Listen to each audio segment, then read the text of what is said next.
Content is king. We hear that all the time, don't we? If you've been online for any length of time in the internet marketing arena, you've heard that phrase, content is king. What does that mean? It means that really what you have to share is more important even than how you share it.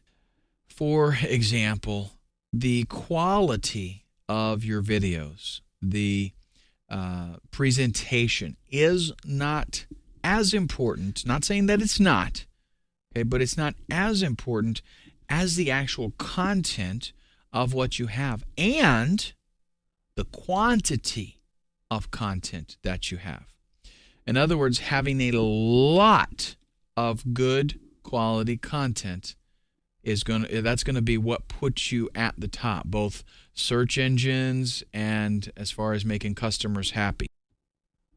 Now that applies to any website. It also applies to a membership site. Having a lot of content is extremely important, and you want to get that content fast. In other words, I set up my membership site this weekend. I want to get a ton of content in there before I, start marketing it. I want so much stuff. Whenever a new person comes in, I want there to be so much stuff that it's almost like they're overwhelmed. Now, I don't want to make it difficult for them to find what they want, but I want there to be a lot of stuff there. The reason for that is that one of the things that is going to keep them is the fact that they've got this storehouse of information that they haven't been able to go through, and it's going to be that, one of those, like someday I'm going to be able to get through this. Someday I'm going to look at this book and that book and watch these videos. Someday.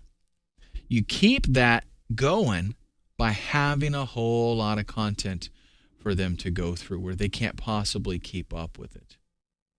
Now, in order to get that, especially initially here, you might have to change your thinking a little bit. More than likely, you're going to be having the mentality that you've got to actually create all the content.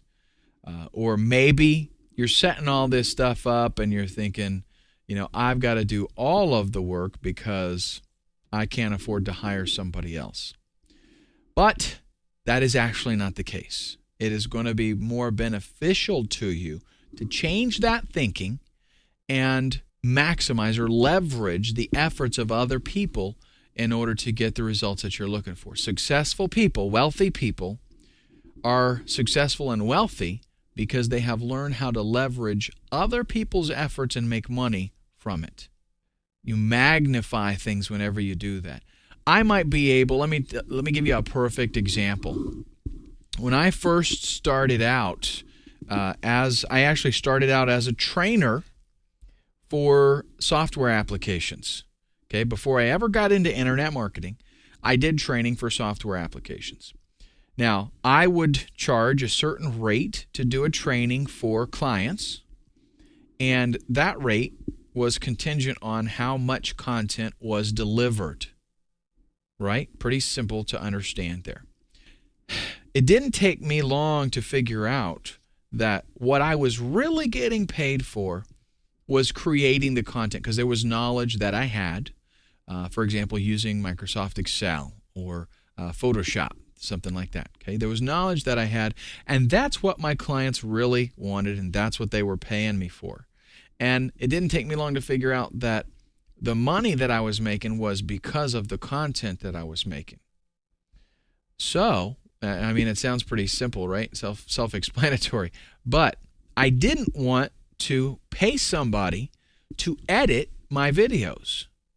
I did all of that myself.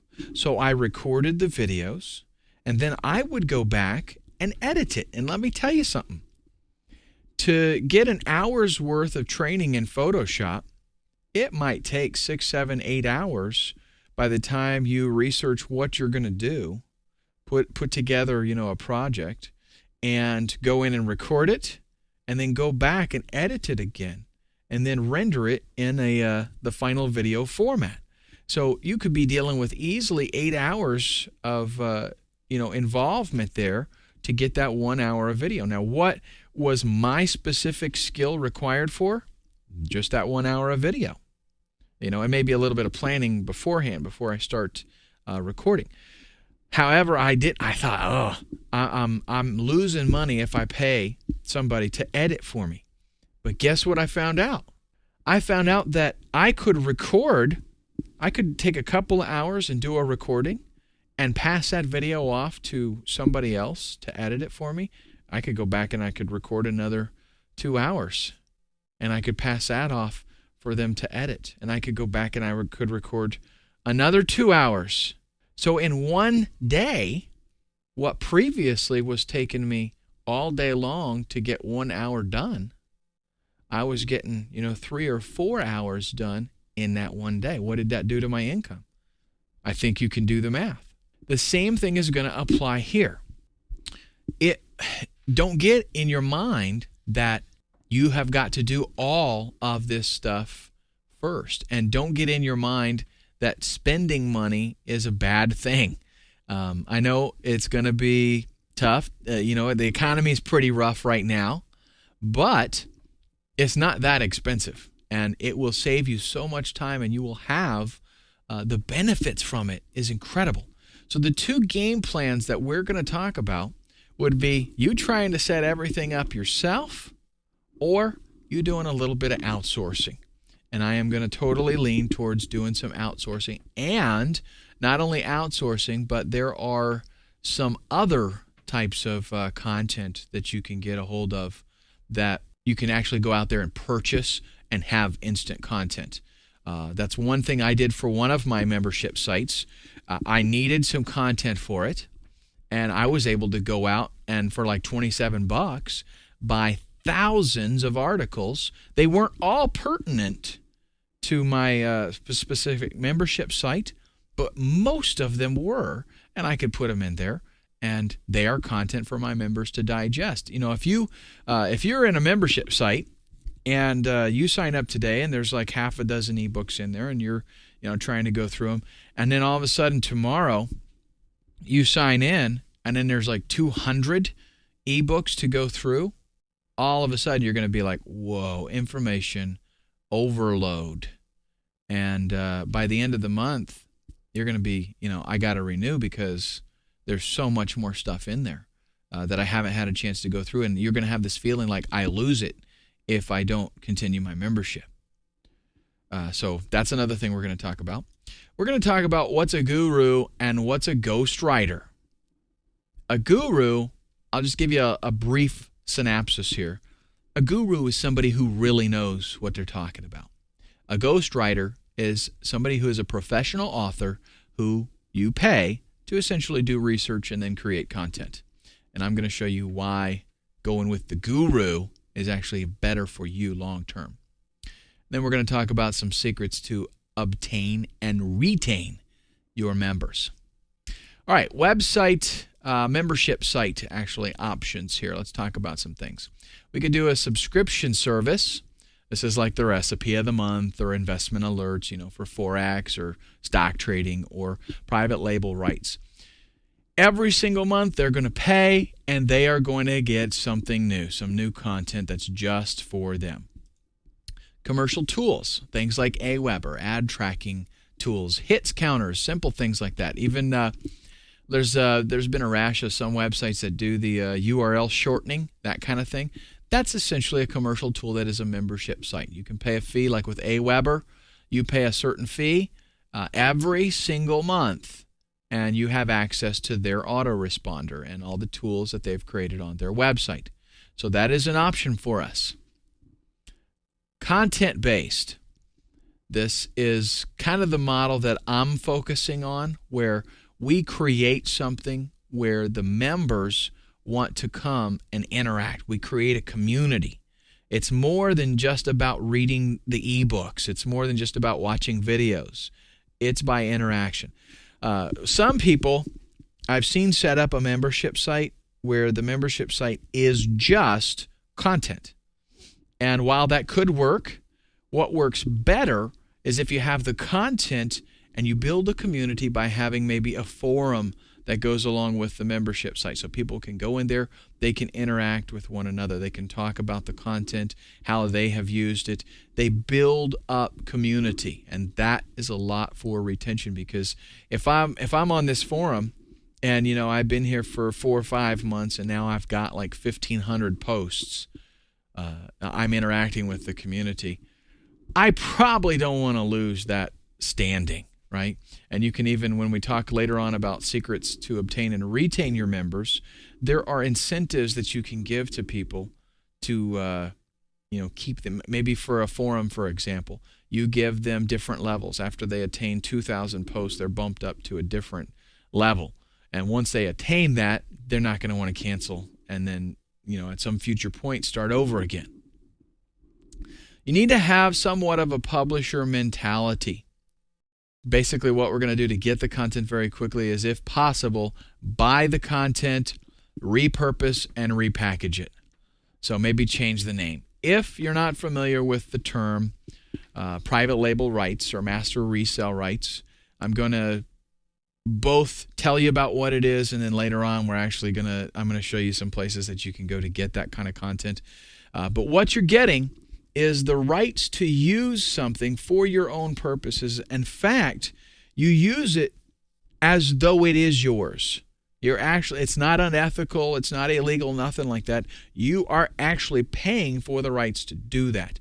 Just like with a commercial on the radio, they'll have music and sound effects that they use to make those commercials. You would be surprised, right? There would be, if you go to Walmart and you buy a CD to listen to, it's $10, right? If you buy a CD of what's called royalty-free music, it's $100. It could even be only like 5 songs with like different length versions of each song. But why is it $100? Because you are not only buying what it is, you're buying the rights to use it with your own products and make money with it. Okay, same thing with PLR. You are purchasing the rights to use that content in whatever way you deem best. Now, they've got different rights that they allow, so you do have to read the licensing for it. But what you're essentially wanting, if possible, is master resale rights, or at least private label rights. That mean you can totally rebrand it, change the author's name, change the title of it, and even do a little bit of repurposing. Like we might want to go in there and take 3 or 4 private label rights articles and combine them into an ebook, something like that. Also, consider hiring someone to write the new content. You're obviously going to have to find someone, and that's what we're going to talk about in the next slide here, is hiring somebody, hiring an expert. What we don't want is the freelancer that goes out and essentially does what is called log and blog, where they, or blog and log, however you want to look at that. They go out and they do some research. They read what other people are, they might not know anything about that niche. They find out what other people are writing about it, and then they put it into their own words and create a unique article. Now, that is fine for getting traffic with article marketing. That's fine to do. But for your membership site, you got to have some good stuff, and you got to have somebody that knows what they're talking about. So essentially what you would do is, when you go to find somebody to get them to write content for you, you find out, number one, if they are involved in that niche and they know about it. You want to make sure that they actually have it as, if you're, for example, if you're a guitar player and you're going to do a guitar membership site, you're going to find somebody that is a guitar player. So yeah, you might write some content for the site, but you're going to find somebody else to write some more content for it. And this is really, this is what magazines do, right? They have a lot of different authors. A lot of those people are freelance authors, but they're related. They know the niche. And that's what you're going to be doing. You're kind of like a publisher. You're going to find somebody that knows the niche, that wants to write about it. You're going to pay them to create content for you. So I'm saying get a guru, not just an average freelancer. Don't just go out there. For example, let's take the Grand Canyon. Okay, this is a great analogy. If somebody took a picture of the Grand Canyon and then they took that picture and they put it in a book, and then you hired somebody off the street to describe the Grand Canyon, and that person went to the store and bought the book, opened it up, looked at the picture, and then wrote an article for you describing the Grand Canyon, would that be as good of an article as what the photographer could write? Absolutely not, because the photographer was there. They saw the picture cannot capture the Grand Canyon. Everybody knows that. You want somebody who has been there, no matter what it is, somebody that's actually been there and knows what it is that you're talking about. It's two different worlds as far as somebody going out and just reading what other people have written and then putting it together, as opposed to somebody who actually knows what it is that they're doing. This will take a little bit longer, but believe it or not, it's actually a lot of times cheaper, because you can find people, if Johnny over here, Johnny Bowhunter, if he is not a professional writer, then you're talking about his hobby. You're talking about something he loves to do, and you're going to ask him, could you write me, some articles on hunting? He's going to be like, yeah, I get paid to do that. And a lot of times that's the way it's going to end up, is to get the content made, it's not going to cost you as much, because professional writers, they typically charge a lot. Now, here are some freelance sites: Guru.com, iFreelance.com, Elance, and Rent-A-Coder. These are some of the more common ones, more popular ones. What you do on these sites is you set up an account there, you post a job or a project, and you give a description of what you need done, and then there will be people come in and look at the job, and they will bid on doing that project for you. So you get people competing, and it's really usually more beneficial to the buyer than it is the freelancers, because there's so much competition out there. You can find somebody who's really good at what they're doing and is not very expensive. Now, that doesn't mean that you should go with the cheapest person. That doesn't mean that you don't sometimes pay a little more to get better quality. You do, but you can't just go by price. I've had situations where a more expensive individual gave me worse stuff than a lesser expensive person. So you got to talk with them. But what you're going to do is write in your request and your description. You put there, I want someone who is a bow hunter. Okay? I want someone who's been playing guitar for at least 10 years. Here's what you're going to get. There's a variety of different kinds of people that are on these freelance sites looking for jobs to do. They're freelancers, right? Lots of different people. They've got hobbies. Now, normally, they're maybe on there to do something technical. Maybe they've got a specific thing that they're on there for, that they do. But, maybe they write articles on coding for websites or something. It could be very technical.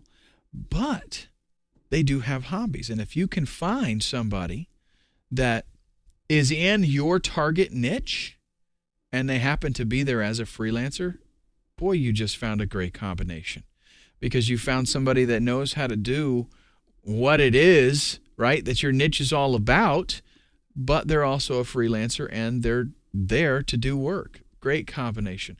Another thing you can do is go to forums that are already out there, that are in your niche, and find people who post a lot on those forums. A lot of times you can talk to them about creating some content for you. When you are submitting your proposals at these different membership sites, personal communication is the absolute best way to validate their claims, because you're going to get a lot of people that, yeah, we can do it. Yeah, I can do it for you. You'll have it by tomorrow. And especially overseas, you get a lot of people that they can just, yeah, I'll do it now. And I totally know everything about what you're talking about, and I understand. And in reality, they don't. Okay, their initial communication will say that they do, and they'll be super dirt cheap. But if you want to find out if you're going to get any good stuff, you got to actually communicate back and forth with them. Another thing you want to do, you got to be careful with copywriting stuff. People will go out there and they'll bid on your job. You give them, say, I want 5 300-word articles on whatever. They'll go out there and they'll go on the internet, they'll do a search, and they'll find those articles and they'll submit it back. Here you go. Or maybe they've got a database of private label rights articles, and they'll just pull some up and go, here, there you go, pay me now, please. And you got to be careful that you're getting completely original content. So you got to be able to check for, and there's a website I want to try to give you. I'm going to flash it up on the screen right now because I forgot to put it in here. But it's where you can basically paste in content, and it will go all over the internet and search for that content in other places. And I think it's Copyscape or something like that, but I'll have it up here for you. Actually, my editor that I'm paying to edit this so that I can create more content, he's going to put it up there for you. What it'll do is it'll check to see if that content is duplicated all over anywhere on the internet. And if it is, then you found yourself someone who is plagiarizing, and you're not going to pay them. But in talking with them, that's the best way that you get a feel for if they really genuinely understand your niche and they use the right lingo or jargon in referring to things. Ask for an outline. This is a great way also to not only get a feel for if they really know what it is that they're going to be writing about, but if you've got 10 people submit a proposal and all 10 of them submit to you an outline, fantastic, because what you can do now is take those 10 outlines and kind of merge them together, combine it, and you're going to get one very comprehensive outline for maybe an ebook that you're having written, or a course that you're going to create or whatever. Set deadlines and milestones. If you don't do those with these people, then a lot of times they'll just drag their feet and it's not going to get done. And especially it's not going to get done very quickly. So just don't be unrealistic. It's not like you're being a slave master. If you ask them how long will it take for you to get this done? If they say 3 days, add an extra day in there. Honestly, I would add like 25% to whatever they tell you, just to give them some more time. So anyhow, that's it. And then stick to it. Like if it's a big project, you set milestones and they get a little bit of money as the whole project goes. A lot of times what you're going to see though is if it's just like write 5 articles, it might be $50 for all 5 of them. And they're just going to get paid when it's done. With these sites, just to give you a word of caution, if you're not familiar with how this stuff goes, don't ever pay anybody up front, okay? Most of the sites do what's called an escrow. And if, let's say you say the job's $200, okay, and you pick somebody, they're going to do it, you will put that $200 in an escrow account, and then they'll do the work. Once they submit it to you and you approve it, you have to say, yes, this is what I wanted, then they get the money. So it's win-win for both of you. You can't rip them off, and they can't rip you off because the website itself has the money in escrow. If you were to go to a forum and find somebody to do the work for, there has to be a little bit of an element of trust there, but what I have found typical out there is a 50-50. So you'll give them 50% deposit to get started, and once they deliver the goods, you give them the balance. Here's some other places that you can get some really, really good quality stuff done. Book authors. A lot of people think book authors are untouchable. Really, they're not. In fact, a lot of them would really appreciate the work. And you would be surprised. They like the credibility too. So especially if you can let them go ahead and use their own name, in an article that they write. It doesn't have to have any contact information because you own, right? You own the article. But if you let them use their name in there, they'd really like that. They get the credibility, and it's just another paying gig for them. Even if you think, well, they've got a published book, that doesn't mean they're making squat from that. They could be making $30,000 a year off of that book, and they like the extra work. Magazine article writers, same thing there. These people are usually freelancers anyway. So if there is a magazine in your niche, don't be embarrassed to approach a writer in that magazine to have an article written for you.